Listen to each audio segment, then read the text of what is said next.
Ernesto.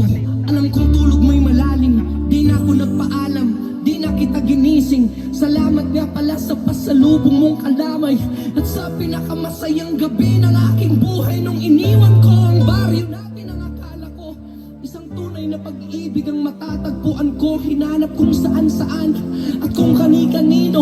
Di ko inakalang ito ang kahahantungan ko. Imbis na ako'y sagipin, itinulak sa bangin. Ito palang ibig sabihin ng kapit sa patalim. Kung mabaho sa bunin, kung makate gamutin, kung hindi na masikmura ay ibaling ang tingin. Kahit ako ay bayaran at kalagaring babae, alam ang amoy ng laway ng iba't ibang lalaki. Isa lang ang kaya ko sa'yo maipagmalaki. Ikaw lang ang bukod tanging hinalikan ko sa labi. Gusto ko mang manatili sa iyong mga yakap. Ako ay natutuwa dahil ako'y iyong nahanap. Wala lang yatang walis na makakalinis ng kalat. At ang katulad ko sa'yo ay di karapat dapat. Pinangarap kong sa altar ako'y iyong ihatid, ngunit sa dami ng pait ang puso ko'y namanhid. Di ko makakalimutan ang bawat pabaon mong halik. Pero pakiusap, huwag ka na sanang magbabalik. Regalo ng may kapal na ikaw ay makilala. Salamat sa alaala. Nagmamahal, Magda. Ito'y kwento ng isang babae. Siya'y tulog sa umaga, gising sa gabi.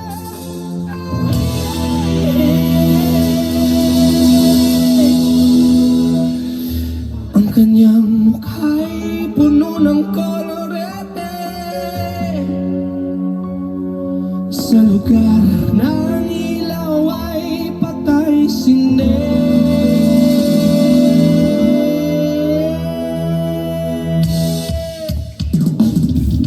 Simulan natin ang istorya ng kanyang matalik na kaibigan.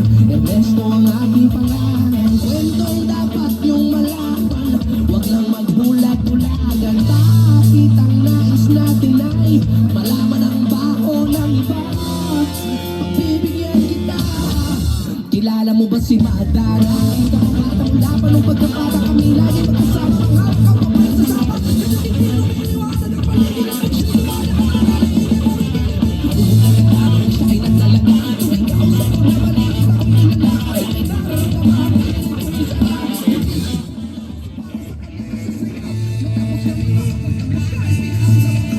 Mula sa pulbusay,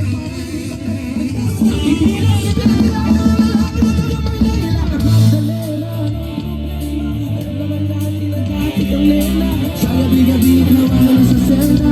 Kung nangyari sa'yo, ito'y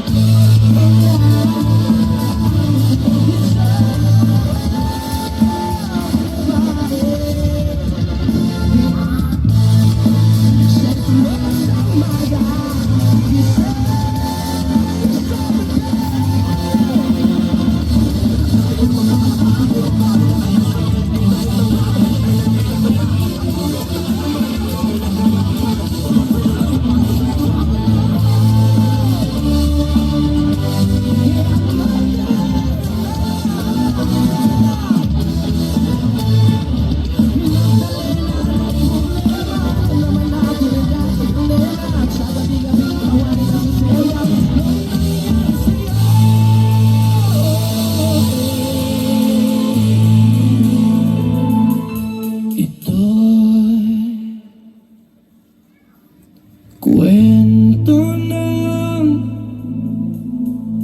isang babae.